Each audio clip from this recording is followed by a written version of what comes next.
Okay, so as she said, my name is CComer, and a bit of backstory on why I chose this subject. So a lot of you may know that my main academic interest is physics, and this interest has led me to teaching myself a lot of math in my spare time, so I've kind of gotten ahead in that respect. But I've also had a sort of side interest in teaching others these subjects as well.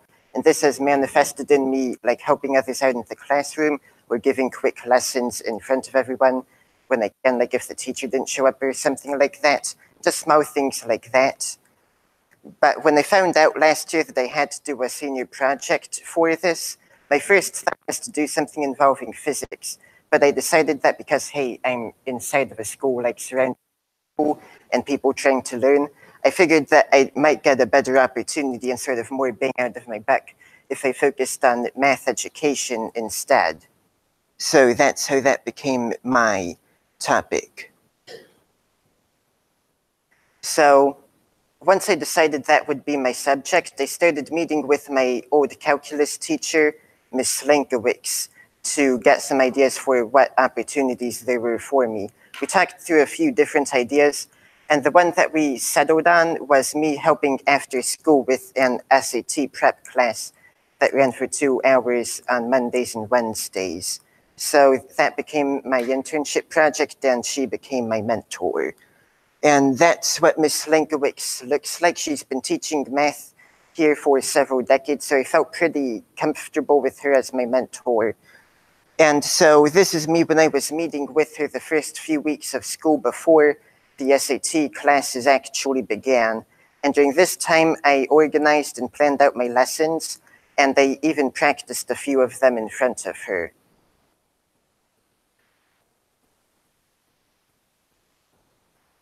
And these are the packets that I used for each of my classes. So for each class, I'd focus on the subject like exponents or triangles or something like that. And for the first part of it, I would just go through the packet and I would explain all of the different rules and facts that they needed to know in front of the class. And after that, I'd have them do some practice problems that were at the back of the packet. They could work by themselves or work collaboratively, and they would go around and help them if they needed it, but I encouraged them to get help from another student first before I had to help them, since helping others is actually a pretty good experience for the students.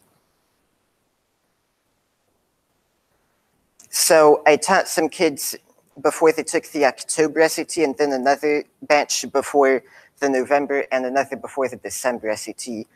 This was the last lesson that these kids had before they took the October SAT. And during this lesson, I gave them some flashcards, and they had them rate on a scale of 1 to 5 how good of a job they thought they did and how much it had boosted their confidence.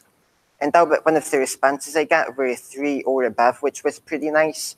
And a lot of them wrote me advice as well, most of which revolved around me not going into too much detail during the explaining part of it, which I remembered to try and do during the November and December SAT preps.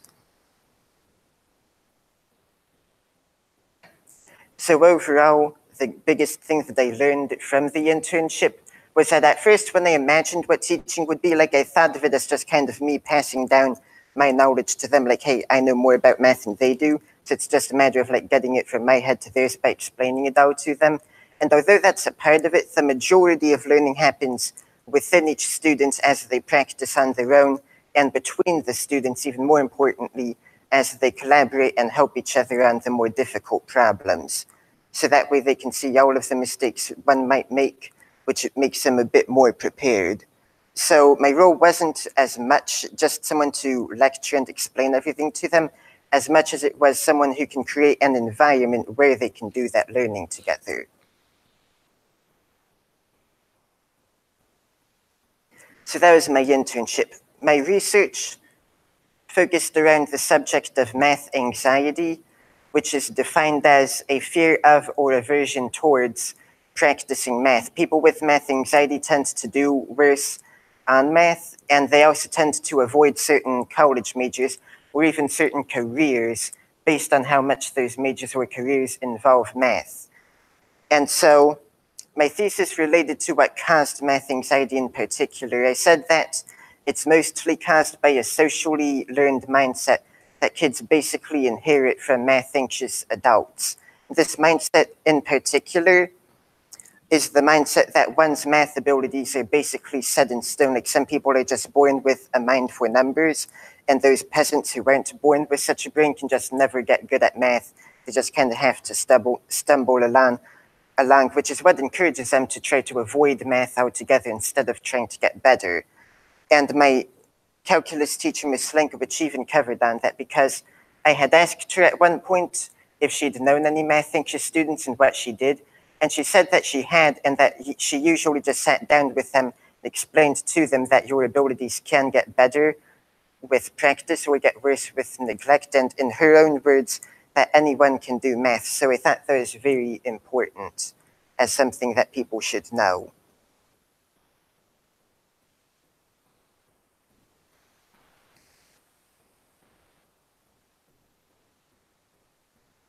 So this woman is named Miss LeMay. I worked with her and Miss Chapman for my community service. My community service was basically a downscaled version of my internship. It was another SAT prep class, but it was in the morning and it only lasted half an hour at once instead of 2 hours.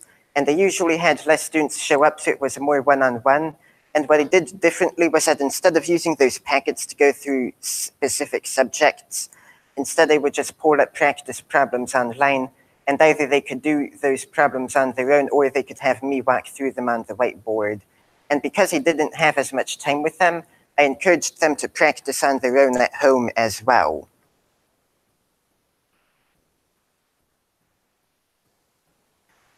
So overall, the biggest thing that I learned or more was reminded about myself is that I can enjoy working with others about math.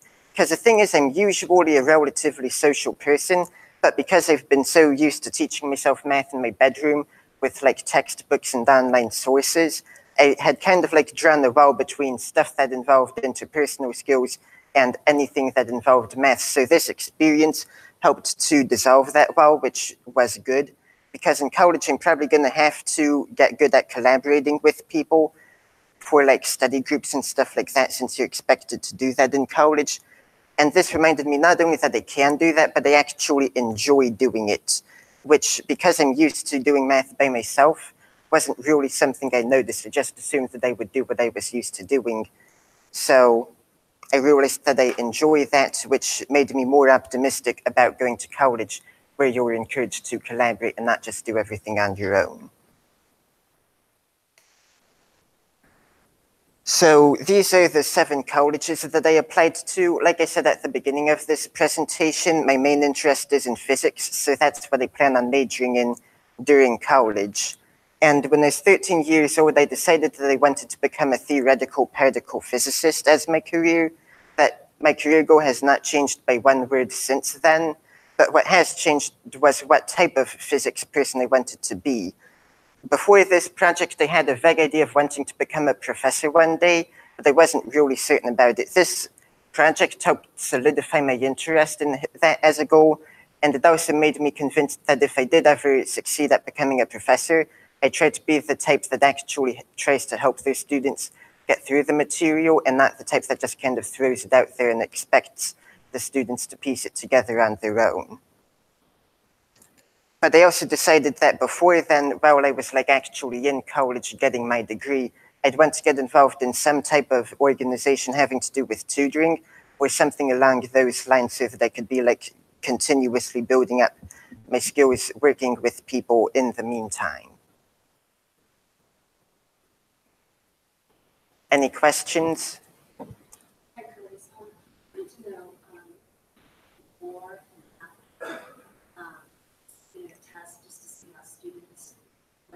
I know you did a survey, which is great. Yeah. But did they do like a pre and post test to see how like skills that you shared with them, how they grew? I thought about doing something like that, but I didn't get around to it. But they seemed to have improved during each lesson. So, yeah.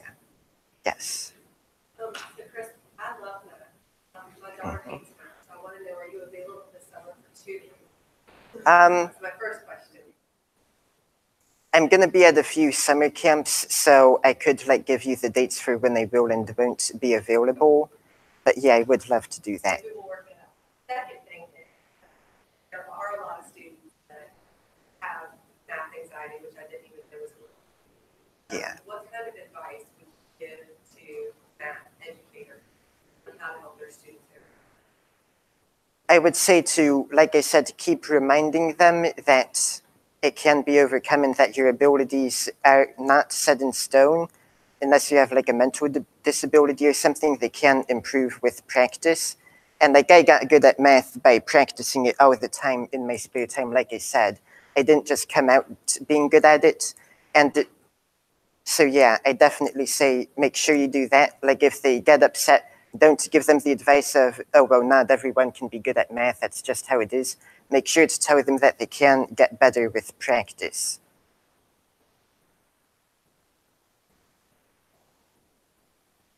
Yes, Liam.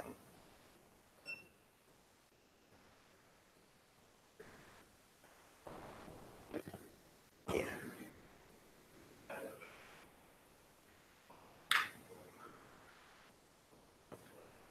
I think it was the more collaborative, larger group that I worked on for my internship, because not only did they have more time, but they were kind of like submerged in a social environment where they were expected to learn.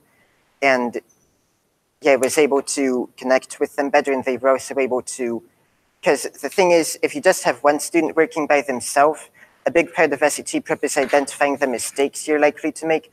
But if you're working with a group, you can look like the mistakes that you've made and also the mistakes everyone else has made. So you get like a broader picture of what types of things you need to avoid doing on the SAT. Anyone else?